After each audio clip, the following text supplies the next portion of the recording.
नमस्ते बच्चों, कैसे हो आप। स्वागत है आपका टारगेट एजुकेशन सेंटर में। तो हम विज्ञान पढ़ रहे थे बच्चों, कक्षा 10वीं की, जिसका अध्याय है 3 धातु एवं अधातु। कक्षा 10 विज्ञान अध्याय 3 के महत्वपूर्ण प्रश्न। ये महत्वपूर्ण प्रश्न है बच्चों। पहला प्रश्न है, निम्नलिखित रासायनिक अभिक्रिया का व्युत्क्रम संभव नहीं है। ZnS प्लस CuSO4 मिलकर बनता है ZnSO4 AQ प्लस CuS। इस कथन की पुष्टि कारण सहित कीजिए। उत्तर लिखेंगे बच्चों, यदि जिंक धातु की एक पट्टी को कॉपर सल्फेट के घोल में डाला जाए तो रंगहीन जिंक सल्फेट घोल बनने के कारण कॉपर सल्फेट का नीला रंग धीरे धीरे फीका पड़ जाता है और जिंक पट्टी पर लाल भूरे रंग की कॉपर धातु जमा हो जाती है। CuSO4 plus ZnSO4 CuS copper sulphate blue solution, zinc sulphate colourless solution और Cu कॉपर रेडिश ब्राउन। इसी अभिक्रिया में जिंक धातु कॉपर से अधिक अभिक्रियाशील होने के कारण कॉपर को कॉपर सल्फेट विलयन से विस्थापित कर देती है। हालांकि यदि कॉपर धातु की एक पट्टी जिंक सल्फेट विलयन में रखी जाए तो कोई अभिक्रिया नहीं होती है। ऐसा इसीलिए है क्योंकि कॉपर धातु जिंक धातु से कम अभिक्रियाशील होती है, इसीलिए जिंक को उसके लवण विलयन से विस्थापित नहीं कर सकती। CuS copper plus ZnSO4 AQ zinc sulphate दोनों मिलकर नो रिएक्शन नहीं होती। इस अभिक्रिया में जिंक धातु कॉपर से अधिक अभिक्रियाशील होने के कारण कॉपर को कॉपर सल्फेट विलयन से विस्थापित कर देती है। हालांकि यदि कॉपर धातु की एक पट्टी जिंक सल्फेट विलयन में रखी जाए तो कोई अभिक्रिया नहीं होती। ऐसा इसलिए है क्योंकि कॉपर धातु जिंक धातु से कम अभिक्रियाशील होती है और इसलिए जिंक को उसके लवण विलयन से विस्थापित नहीं कर सकती है। CuS copper plus zinc SO4 zinc sulphate no reaction नहीं होती। प्रश्न दूसरा है बच्चों, एक धातु का नाम बताइए जो पहला है ऊष्मा की सबसे अधिक अच्छी सुचालक है, B है इसका गलनांक बहुत कम है, C है उच्च तापमान पर भी ऑक्सीजन के साथ प्रतिक्रिया करती है, D दिया गया बच्चों सबसे अधिक तन्य है। A का उत्तर लिखेंगे, क्या था ये, ऊष्मा की सबसे अच्छी सुचालक है। तो उत्तर लिखेंगे धातु जो ऊष्मा की सबसे अच्छी सुचालक है वह है चांदी। और B क्या दिया गया है, इसका गलनांक बहुत कम है। तो उत्तर लिखेंगे गैलियम का गलनांक बहुत कम है। C है उच्च तापमान पर भी ऑक्सीजन के साथ प्रतिक्रिया नहीं करती। उत्तर है चांदी और सोना उच्च तापमान पर भी ऑक्सीजन के साथ प्रतिक्रिया नहीं करती। D दिया गया है सबसे अधिक तन्य है, सोना सबसे अधिक तन्य धातु है। प्रश्न तीसरा है बच्चों, उभयधर्मी ऑक्साइड से क्या तात्पर्य है, निम्नलिखित में से उभयधर्मी ऑक्साइड चुनें। Na2O ZnO CO2 Al2 O3 H2O। उत्तर लिखेंगे उभयधर्मी ऑक्साइड वे होते हैं जो अम्लीय और साथ ही मूल गुण दिखाते हैं, यानी वे क्षार के साथ साथ अम्लों के साथ भी प्रतिक्रिया करते हैं। ZnO और Al2O3 उभयधर्मी ऑक्साइड है। प्रश्न चौथा है बच्चों, निम्नलिखित समीकरण को संतुलन के साथ पूरा करें। तो समीकरण क्या दी गई है, Al प्लस HCl और दूसरी समीकरण दी गई है Mg प्लस HNO3। पहले लिखेंगे 2Al aluminium plus 6HCl hydrochloric acid दोनों मिलकर बनती है aluminium chloride 2AlCl3 plus 3H2 hydrogen. दूसरी है बच्चों MgS magnesium plus 2HNO3 nitric acid दोनों मिलकर बनाती है magnesium nitrate MgNO3 2 plus H2 hydrogen. प्रश्न 5वां बच्चों, ठंडे और गर्म पानी के साथ निम्नलिखित धातुओं की प्रतिक्रियाशीलता की सारणीबद्ध रूप में तुलना करें। पहला है सोडियम, बी है कैल्शियम और सी है magnesium. Metal reaction with water. Sodium react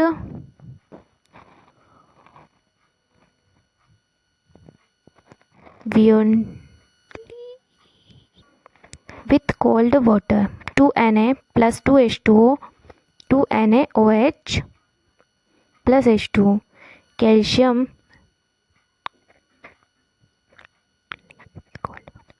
Ca plus 2H2O, CaOH2, CaOH2 plus H2. Magnesium. प्रश्न 6 है बच्चों, निम्नलिखित के कारण बताइए। जब पहला है, जब अधिकांश धातुएं नाइट्रिक एसिड के साथ प्रतिक्रिया करती है तो हाइड्रोजन गैस नहीं निकलती है। दूसरा दिया गया है, जिंक ऑक्साइड को एक उभयधर्मी ऑक्साइड माना जाता है। तीसरा है बच्चों, धातुएं विद्युत का संचालन करती है। तो पहला क्या दिया गया था, जब अधिकांश धातुएं नाइट्रिक एसिड के साथ प्रतिक्रिया करती है तो हाइड्रोजन गैस नहीं निकलती। उत्तर लिखेंगे, जब अधिकांश धातुएं नाइट्रिक एसिड के साथ प्रतिक्रिया करती है तो हाइड्रोजन गैस नहीं निकलती। ऐसा इसलिए है क्योंकि HNO3 एक मजबूत ऑक्सीकरण एजेंट है। यह उत्पादित H2 को पानी में ऑक्सीकृत करता है और खुद किसी भी nitrogen oxide N2O, NO, NO2 में अपचयित हो जाता है। दूसरा क्या दिया गया बच्चों, जिंक ऑक्साइड को एक उभयधर्मी ऑक्साइड माना जाता है। ZNO अम्लों तथा क्षारों दोनों के साथ अभिक्रिया करके लवण तथा जल बनाता है। इस प्रकार ZNO एक उभयधर्मी ऑक्साइड है। ZNO zinc oxide plus H2HCl hydrogen acid दोनों मिलकर जिंक क्लोराइड बनता है। ZnCl2 plus water H2O water. ZNO zinc oxide plus 2NaOH sodium hydroxide Na2 ZNO2 sodium zincate plus water H2O। तीसरा है, धातुएं अपने अंदर उपस्थित मुक्त इलेक्ट्रॉनों के प्रवाह के कारण विद्युत का संचालन करती है। प्रश्न 7वां बच्चों, कैल्शियम पानी के साथ प्रतिक्रिया करने पर क्यों तैरने लगता है? प्रतिक्रिया का संतुलित रासायनिक समीकरण लिखिए। ख है, दो धातुओं के नाम बताइए जो पानी के साथ प्रतिक्रिया नहीं करती है। तो पहले का उत्तर लिखेंगे, कैल्शियम ठंडे पानी के साथ प्रतिक्रिया करके कैल्शियम हाइड्रोक्साइड और हाइड्रोजन गैस बनाता है। तो कैल्शियम Ca+2H2O रूम और टेम्परेचर CaOH2O प्लस H2। तो क्या लिखा है, कैल्शियम ठंडे पानी के साथ प्रतिक्रिया करके कैल्शियम हाइड्रोक्साइड और हाइड्रोजन गैस बनाती है। उत्पादित हाइड्रोजन गैस के बुलबुले कैल्शियम की सतह पर चिपक जाते हैं और इसीलिए पानी की सतह पर तैरने लगता है। दूसरा है, सोना और चांदी जल के साथ अभिक्रिया नहीं करते। प्रश्न 8वां बच्चों, बताइए क्या होगा यदि कुछ जिंक के टुकड़े को नीले कॉपर सल्फेट के घोल में रखा जाए, कुछ कॉपर के टुकड़ों को हरे फेरस सल्फेट के घोल में रखा जाए। तीसरा है, एक लोहे की कील को कुछ समय के लिए कॉपर सल्फेट के घोल में डुबोया जाए। दूसरा है, Cu प्लस FeSO4 कोई अभिक्रिया नहीं, Cu Fe से कम अभिक्रियाशील है, अतः यह FeSO4 विलयन से Fe को विस्थापित नहीं करता है। कुछ जिंक के टुकड़े को नीले कॉपर सल्फेट के घोल में रखा जाए। बच्चों ये उत्तर 1 देखना है आपको। तीसरा है, जब लोहे की कील को कॉपर सल्फेट के घोल में डुबाया जाता है तो कॉपर सल्फेट का नीला रंग धीरे धीरे फीका पड़ जाता है और लोहे की कील पर लाल भूरे रंग की परत जम जाती है। CuSO4 copper sulphate blue solution plus Fe iron grey दोनों मिलकर iron sulphate greenish solution. FeSO4 plus Cu copper reddish brown. चूँकि लोहा कॉपर से अधिक अभिक्रियाशील होता है इसीलिए यह कॉपर को कॉपर सल्फेट के घोल में विस्थापित कर देता है। प्रश्न 9 है बच्चों, कारण बताइए। क है एल्यूमिनियम एक अभिक्रियाशील धातु है लेकिन फिर भी इसका उपयोग खाद्य पदार्थों की पैकिंग में किया जाता है। ख, इसमें पानी डालने पर कैल्शियम तैरने लगता है। उत्तर है बच्चों, एल्यूमिनियम एक मजबूत और सस्ती धातु है। यह ऊष्मा का अच्छा सुचालक भी है लेकिन यह अत्यधिक अभिक्रियाशील है।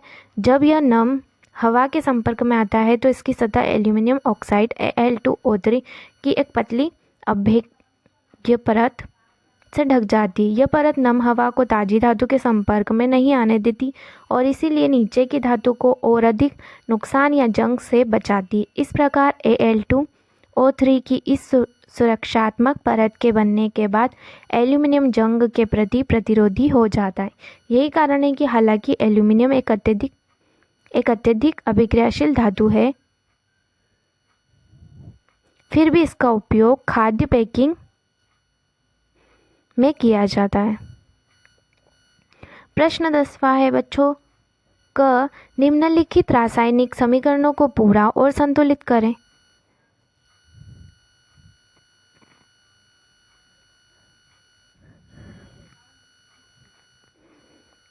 क है Al2O3 प्लस HCl, दूसरा है K2O प्लस H2O और तीसरा है Fe प्लस H2O। और ख दिया गया है बच्चों, एक तत्व X आयरन सल्फेट के जली घोल से आयरन को विस्थापित करता है। यदि X को कॉपर सल्फेट, जिंक सल्फेट और सिल्वर नाइट्रेट के जली घोल से उपचारित किया जाता है तो अपने अवलोकनों को सूचीबद्ध करें। अवलोकनों के आधार पर X, Zn, Cu और Ag को उनकी प्रतिक्रियाशीलता के बढ़ते क्रम में व्यवस्थित करें। तो समीकरण पहली क्या दी गई थी बच्चों, Al2O3 plus HCl, Al2O3 plus 6HCl 2AlCl3 plus 3H2O। दूसरी है K2O प्लस H2O मिलकर बनता है 2KOH। तीसरा है 3Fe प्लस 4H2O मिलकर बनता है Fe3O4 प्लस 4H2। चूँकि X लोहे को उसके लवण विलयन से विस्थापित करता है इसीलिए X लोहे से अधिक अभिक्रियाशील है। यह कॉपर को कॉपर सल्फेट से तथा सिल्वर को सिल्वर नाइट्रेट से भी विस्थापित करेगा क्योंकि दोनों ही आयरन से कम अभिक्रियाशील है। चूँकि जिंक आयरन से अधिक अभिक्रियाशील है, X जिंक से कम या अधिक अभिक्रियाशील हो सकता है, तब उनकी अभिक्रियाशीलता का क्रम AgCu Fe Zn X या AgCu Fe X Zn हो सकता है। प्रश्न 11वां है बच्चों, एक धातु X इलेक्ट्रॉनों के स्थानांतरण द्वारा एक धातु Y के साथ संयोजित होकर एक यौगिक Z बनाती है। पहला दिया गया है यौगिक Z में बंध का प्रकार बताइए। दूसरा है यौगिक Z के गलनांक और क्वथनांक के बारे में आप क्या कह सकते हैं। तीसरा है क्या यह यौगिक मिट्टी के तेल या पेट्रोल में घुल जाएगा। चौथा है क्या यह यौगिक विद्युत का अच्छा सुचालक होगा। धातु होने के कारण X इलेक्ट्रॉन खो देता है और अधातु होने के कारण Y इलेक्ट्रॉन प्राप्त करके Z बनाता है। तो हम पहले का उत्तर लिखेंगे, क्या दिया गया है, पहला यौगिक Z के बंध का प्रकार बताइए। तो हम लिखेंगे बच्चों, एक परमाणु से दूसरे परमाणु में इलेक्ट्रॉनों के स्थानांतरण से बनने वाले रासायनिक बंध को आयनिक बंध कहते हैं, अतः Z एक आयनिक यौगिक है। दूसरा क्या दिया गया है, दूसरा है यौगिक Z के गलनांक और क्वथनांक के बारे में आप क्या कह सकते हैं। तो हम लिखेंगे बच्चों उत्तर, यौगिक Z एक आयनिक यौगिक है अतः इसका गलनांक और क्वथनांक उच्च होता है। तीसरा है क्या यह यौगिक मिट्टी के तेल या पेट्रोल में घुल जाएगा। हम लिखेंगे बच्चों, आयनिक यौगिक मिट्टी के तेल या पेट्रोल जैसे अध्रुवीय विलायकों में अघुलनशील होते हैं। चौथा क्या दिया गया है, क्या यह यौगिक विद्युत का अच्छा सुचालक होता है। तो हम लिखेंगे बच्चों, चूँकि Z एक आयनिक यौगिक है इसीलिए ठोस अवस्था में विद्युत का संचालन नहीं करता है क्योंकि ठोस में आयनों की गति उनकी कठोर संरचना के कारण संभव नहीं है, लेकिन यह पिघली हुई अवस्था या जली घोल में आयनों की स्वतंत्र गति के कारण विद्युत का संचालन करता है। प्रश्न 12वां है बच्चों, पहला दिया गया है इलेक्ट्रॉनों के स्थानांतरण द्वारा मैग्नीशियम क्लोराइड में बंध के निर्माण को चित्रित करें और इस यौगिक में मौजूद आयनों की पहचान करें। दूसरा दिया गया आयनिक यौगिक ठोस होते हैं कारण बताइए। तीसरा है एक लेबल वाले आरेख की सहायता से धातु पर भाप की क्रिया की प्रायोगिक व्यवस्था को दर्शाइए। पहले का उत्तर है magnesium Mg magnesium atom 2 Cl। ये इक्वेशन लिखनी है बच्चों आपको पहले में। दूसरा है आयनिक यौगिक ठोस होते हैं क्योंकि आयनिक यौगिक बनाने वाले कण मजबूत इलेक्ट्रोस्टैटिक बंधों द्वारा एक साथ बंधे होते हैं। तीसरा आपको ऐसे चित्र बनाना है बच्चों, action of system on metal, ये आपको डायग्राम बनाना है। प्रश्न 13वां है क पहला दिया गया है सोने के 2 गुण लिखिए जो इसे आभूषणों के लिए सबसे उपयुक्त धातु बनाते हैं। दूसरा है 2 धातुओं के नाम बताइए जो ऊष्मा की सबसे अच्छी सुचालक है। तीसरा है 2 धातु के नाम बताइए जो हथेली पर रखने पर पिघल जाती है। ख दिया गया है इलेक्ट्रॉन बिंदु संरचना वाले आयनिक यौगिक CaO के निर्माण की व्याख्या कीजिए। कैल्शियम और ऑक्सीजन की परमाणु संख्या 20 और 8 है। उत्तर लिखेंगे। क का पहला है सोने की अज्ञात वर्धनीयता और तन्यता गुण इसे आभूषणों के लिए उपयुक्त बनाते हैं। दूसरा है चांदी और सोना। तीसरे का उत्तर है बच्चों गैलियम और सीजियम का गलनांक इतना कम होता है कि हथेली पर रखने पर भी वे पिघल जाते हैं।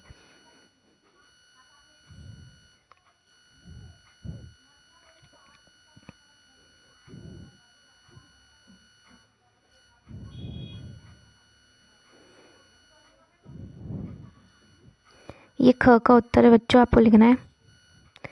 प्रश्न 14 है बच्चों पहला है मैग्नीशियम और ऑक्सीजन का इलेक्ट्रॉनिक विन्यास लिखिए। दूसरा है मैग्नीशियम और ऑक्सीजन के संयोजन से बनने वाले यौगिक के 2 सामान्य गुण बताइए। तीसरा है इलेक्ट्रॉनों के स्थानांतरण द्वारा इस यौगिक का निर्माण दर्शाइए।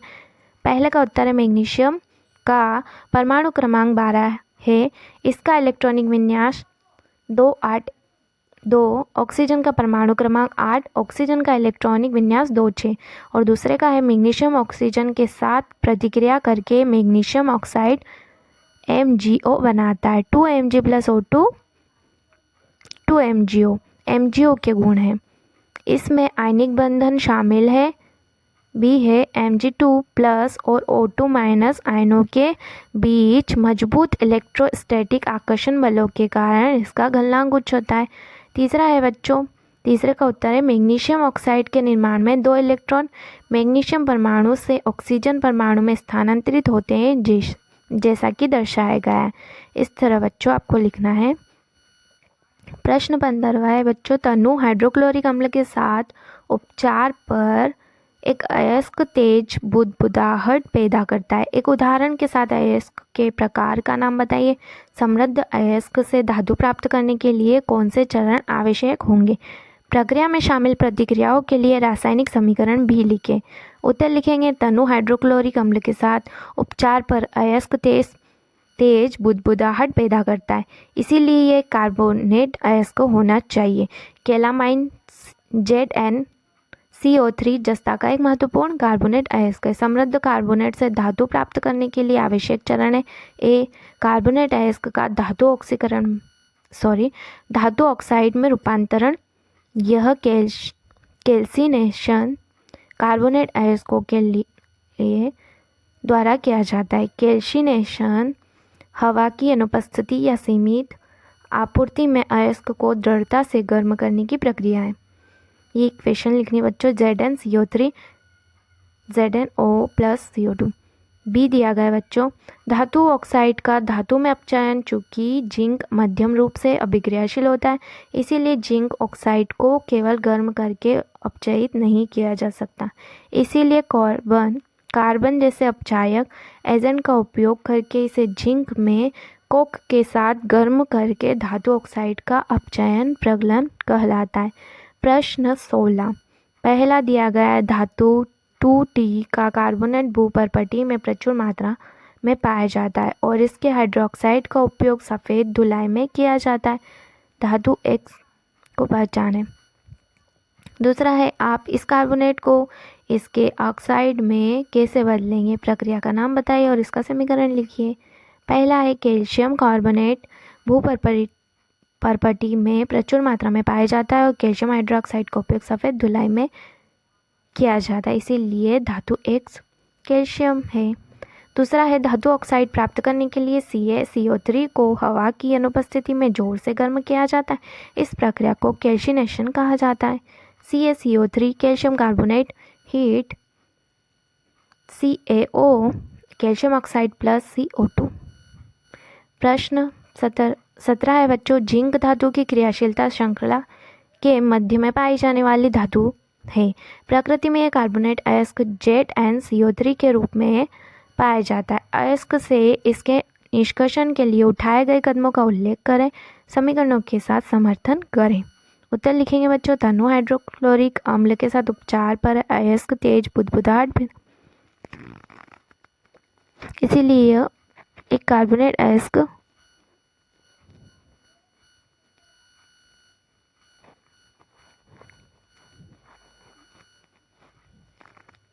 इसीलिए यह एक कार्बोनेट अयस्क होना चाहिए। कैलामाइन ZnCO3 जस्ता का एक महत्वपूर्ण कार्बोनेट अयस्क है। समृद्ध कार्बोनेट से धातु प्राप्त करने के लिए आवश्यक चरण ए है कार्बोनेट अयस्क का धातु ऑक्साइड में रूपांतरण। ये कैल्शिनेशन कार्बोनेट अयस्कों के लिए द्वारा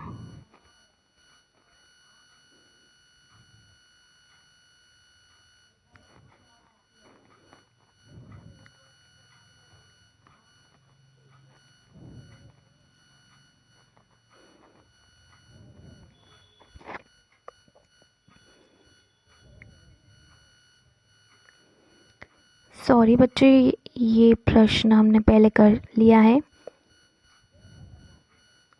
प्रश्न 18 है बच्चों, कार्बन सोडियम मैग्नीशियम और एल्यूमिनियम के ऑक्साइड को उनकी संबंधित धातुओं में कम नहीं कर सकता, क्यों? इन धातुओं को प्रतिक्रियाशीलता श्रृंखला में कहाँ रखा गया है? इन धातुओं को उनके अयस्कों से कैसे प्राप्त किया जाता है? रासायनिक समीकरणों के साथ निष्कर्षण की प्रक्रिया को समझाने के लिए एक उदाहरण है। सोडियम मैग्नीशियम और एल्यूमिनियम में कार्बन की तुलना में ऑक्सीजन के प्रति अधिक आकर्षण होता है, क्योंकि ये अत्यधिक प्रतिक्रियाशील धातुएं हैं। इसलिए कार्बन सोडियम मैग्नीशियम और एल्यूमिनियम के ऑक्साइड को उनकी संबंधित धातुओं में कम नहीं कर सकता। इन धातुओं को प्रतिक्रियाशीलता श्रृंखला में सबसे ऊपर रखा गया है। Na, Mg, Ai आदि जैसी अत्यधिक प्रतिक्रियाशील धातुओं को उनके पिघले हुए क्लोराइड या ऑक्साइड के विद्युत अपघटनी अपचयन द्वारा निकाला जाता है। विद्युत अपचयन पिघली हुई अवस्था में विद्युत प्रवाह प्रवाहित करने के लाया जाता है, धातु के तोड़ पर जमा हो जाती है। NaCl Na plus Cl minus, cathode पर Na plus E minus Na, anode पर 2Cl minus Cl2 plus 2E minus. प्रश्न 19 है बच्चों, संतुलित रासायनिक समीकरण लिखकर बताइए कि क्या होता है जब मर्क्यूरिक ऑक्साइड को गर्म किया जाता है, क्यूप्रस ऑक्साइड और क्यूप्रस सल्फाइड के मिश्रण को गर्म किया जाता है। एल्यूमिनियम की मैंगनीज ऑक्साइड के साथ प्रतिक्रिया होती है। फेरिक ऑक्साइड को एल्यूमिनियम के साथ कम किया जाता है। जिंक कार्बोनेट का कैल्शिनेशन होता है। तो पहले का उत्तर लिखेंगे, गर्म करने पर मर्क्यूरिक ऑक्साइड पारा और ऑक्सीजन देने के लिए विघटित हो जाता है। 2HgOS heat 2Hg plus O2। दूसरा है क्यूप्रस ऑक्साइड और क्यूप्रस सल्फाइड के मिश्रण को गर्म करने पर कॉपर और सल्फर डाइऑक्साइड बनते हैं। आपको ये क्वेश्चन लिखना है बच्चों। तीसरा है जब एल्यूमिनियम को मैंगनीज डाइऑक्साइड के साथ गर्म किया जाता है तो मैंगनीज और एल्यूमिनियम ऑक्साइड बनते हैं। समीकरण लिखनी है बच्चों आपको। चौथा है फेरिक ऑक्साइड एल्यूमिनियम के साथ अभिक्रिया करके एल्यूमिनियम ऑक्साइड और आयरन बनाता है, ये लिखना है आपको। पांचवा है निष्तापन पर जिंक कार्बोनेट जिंक ऑक्साइड और कार्बन डाइऑक्साइड बनता है, ये समीकरण लिखनी है आपको। प्रश्न 20 है बच्चों, क दिया गया है 3 रासायनिक गुणों को सारणीबद्ध रूप से सूचीबद्ध करें जिनके आधार पर हम धातु और अधातु के बीच अंतर कर सकते हैं। ख है निम्नलिखित के लिए कारण दीजिए। पहला है अधिकांश धातुएं विद्युत का अच्छा संचालन करती है, लोहे। और तीसरा है ऑक्साइड H2O3 कि गर्म एल्यूमिनियम के साथ प्रतिक्रिया का उपयोग टूटे हुए मशीन भागों को जोड़ने के लिए किया जाता है। क्रम संख्या, केमिकल संपत्ति, धातुओं, गैर धातुओं। ऑक्साइड की प्रकृति, धातुएं सामान्यतः क्षारीय ऑक्साइड बनाती है, धातुएं सामान्य अम्लीय ऑक्साइड बनाती है। दूसरा है पानी के साथ प्रतिक्रिया। प्रतिक्रियाशीलता श्रेणी में हाइड्रोजन से ऊपर स्थित धातुएं जल से हाइड्रोजन को विस्थापित करती है। अधातुएं F को छोड़कर जल के साथ अभिक्रिया नहीं करती। ऑक्सीकरण या अपचयनकारी गुण, धातुएं सामान्यतः अपचायक एजेंट के रूप में व्यवहार करती है, धातुएं सामान्यतः ऑक्सीकरण एजेंट के रूप में व्यवहार करती है। बी है उत्तर 6 है बी बच्चों, पहला है उत्तर 6 का तीसरा देखें। दूसरा है आयरन ऑक्साइड Fe2O3 की एल्यूमिनियम के साथ प्रतिक्रिया अत्यधिक ऊष्माक्षेपी होती है और इससे उत्पन्न लोहा पिघल जाता है। इस पिघले हुए लोहे का उपयोग मशीनों और रेलवे पटरियों के टूटे हुए लोहे के हिस्सों को जोड़ने के लिए किया जाता है। ये लिखना है बच्चों आपको समीकरण। प्रश्न 21 से क दिया गया है क्रियाशीलता श्रृंखला के मध्य स्थित शुद्ध धातुओं को इनके कार्बोनेट अयस्कों से निकालने के चरण लिखिए। ख दिया गया है कॉपर और उसके सल्फाइड अयस्क से कैसे निकाला जाता है। रासायनिक समीकरणों द्वारा समर्थित विभिन्न चरणों की व्याख्या कीजिए। कॉपर के विद्युत अपघटनी शोधन के लिए नामांकित आरेख बनाइए। क का उत्तर लिखेंगे बच्चों। मध्यम क्रियाशीलता की धातु का निष्कर्षण क्रियाशीलता श्रृंखला के मध्य में स्थित धातुएं जस्ता, लोहा, सीसा आदि है।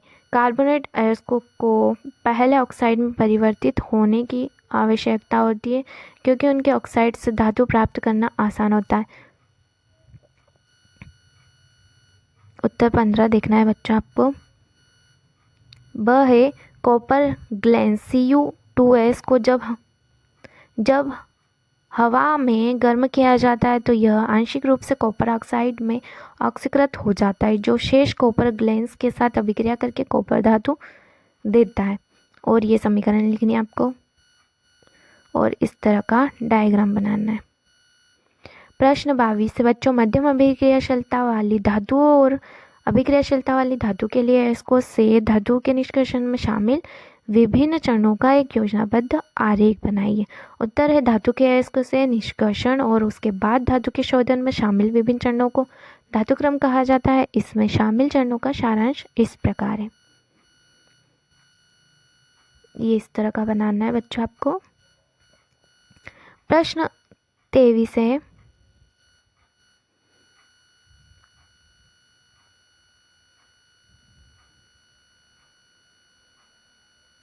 ये इस तरह बनाना है आपको। प्रश्न 23 से बच्चों क यह दर्शाने के लिए एक क्रियाकलाप का वर्णन करें कि धातुएं विद्युत की अच्छी सुचालक होती है। और ख दिया गया है निम्नलिखित का कारण बताइए। पहला है जब कोई धातु नाइट्रिक अम्ल के साथ अभिक्रिया करती है तो हाइड्रोजन गैस उत्सर्जित नहीं होती। और दूसरा दिया गया है सोडियम धातु के भंडारण के लिए इसे मिट्टी के तेल में डुबो कर रखा जाता है। तीसरा है ऑक्साइड की एल्यूमिनियम के साथ अभिक्रिया का उपयोग मशीनों के टूटे हुए लोहे के हिस्सों को जोड़ने के लिए किया जाता है। उत्तर लिखेंगे हम क का। क्रियाकलाप पहला, चित्र में दर्शाए अनुसार एक विद्युत परिपथ स्थापित करें। परीक्षण की जाने वाली धातु Cul,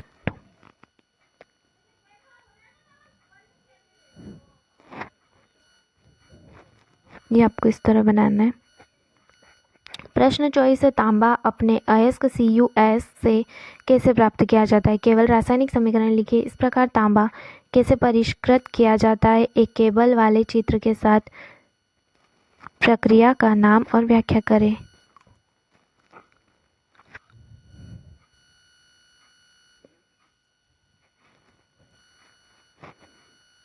कॉपर ग्लेंस को जब हवा में गर्म किया जाता है यह आंशिक रूप से कॉपर ऑक्साइड में ऑक्सीकृत हो जाता है, जो शेष कॉपर ग्लेंस के साथ अभिक्रिया करके कॉपर धातु बनाता है। ये लिखना है आपको। प्राप्त तांबे को इलेक्ट्रोलाइट इलेक्ट्रिक शोधन द्वारा परिष्कृत किया जाता है। कच्चे तांबे का इलेक्ट्रोलाइटिक शोधन अशुद्ध धातु का मोटा ब्लॉक एनोड के रूप में कार्य करता है और शुद्ध तांबे धातु की एक पतली पट्टी कैथोड के रूप में कार्य करती है। उपयोग किए जाने वाला नए इलेक्ट्रोड कॉपर सल्फेट का जली घोल है जिसमें थोड़ी मात्रा में सल्फ्यूरिक एसिड होता है। इलेक्ट्रोलाइट के माध्यम से विद्युत प्रवाह पारित करने पर एनोड से धातु इलेक्ट्रोलाइट में घुल जाती है। इस तरह बनाना है बच्चा आपको। प्रश्न 25 से बच्चों, पहला दिया गया अयस्क को हवा में गर्म करके बनाया गया तांबा बहुत शुद्ध नहीं होता। अशुद्ध तांबे को परिष्कृत करने के लिए उपयोग की जाने वाली विधि का वर्णन करें। प्रक्रिया का नामांकित आरेख बनाएं। होने वाली अभिक्रिया के लिए रासायनिक समीकरण लिखिए। जिंक सल्फाइड को हवा में गर्म किया जाता है। दूसरा है जिंक कार्बोनेट को शांत किया जाता है। उत्तर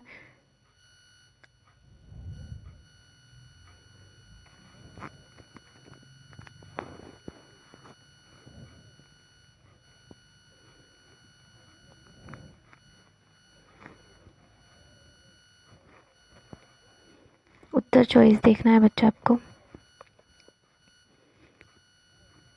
प्रश्न 26, अभिकथन ए धातुएं और मिश्र धातुएं विद्युत की अच्छी सुचालक होती है। कारण है कांस्य, तांबे और टीन की मिश्र धातुएं और यह विद्युत का अच्छा सुचालक नहीं है। ए और आर दोनों सत्य और आर अभिकथन की सही व्याख्या है। उत्तर है बच्चों सी, ए सत्य है लेकिन आर असत्य है। प्रश्न 27 से बच्चों, सबसे पहले खोजी गई मिश्र धातु का नाम बताइए, इसकी संरचना भी बताइए। कांस्य सबसे पहले खोजी गई मिश्र धातु है, इसकी संरचना तांबा 90% और टीन 10% है। 28वां प्रश्न है बच्चों, गैल्वेनीकरण और मिश्र धातुकरण की प्रक्रियाओं के बीच 3 विभेदक विशेषताओं की सूची बनाइए। गैल्वेनीकरण मिश्र धातु, ये जंग लगने से बचाने के लिए स्टील या लोहे पर सुरक्षात्मक जिंक कोटिंग लगाने की प्रक्रिया है कि 2 या 2 से अधिक धातुएं या एक धातु और एक अधातु के संयोजन की प्रक्रिया है। दूसरा है ये इलेक्ट्रोलिसिस के माध्यम से किया जाता है। यह प्राथमिक धातु को गर्म करके तथा अन्य तत्वों को निश्चित अनुपात में मिलाकर तथा फिर उसे कमरे के तापमान तक ठंडा करके किया जाता है। तीसरा है आंतरिक धातु के गुण नहीं बदले जाते, शक्ति, चालकता आदि गुण बदल जाते हैं। प्रश्न 29वां है बच्चों, लोहे में जंग लगने की स्थितियों का पता लगाने के लिए एक गतिविधि का वर्णन करें। गतिविधि, 3 टेस्ट ट्यूब लें और तीनों ट्यूबों में साफ किले डालें, उन्हें ए, बी और सी के रूप में लेबल करें। दूसरा है टेस्ट ट्यूब ए में थोड़ा पानी डालें और इसे कॉर्क करें। तीसरा है बच्चों, ट्यूब बी में कुछ तारपीन के तेल के साथ उबला हुआ आसुत जल डालें और इसे कॉर्क करें। चौथा है बच्चों, टेस्ट ट्यूब सी में कुछ निर्जल कैल्शियम क्लोराइड डालें और इसे कॉर्क करें। पांचवा है इन टेस्ट ट्यूबों को ठीक से देखें और उन्हें कुछ दिनों तक बिना हिलाए रखें। बच्चों ये आपके अध्याय 3 के नोट्स थे। 29 प्रश्न थे और ऐसी ही अच्छी और प्यारी वीडियो देखने के लिए subscribe YouTube channel target education centre. Okay bye बच्चों।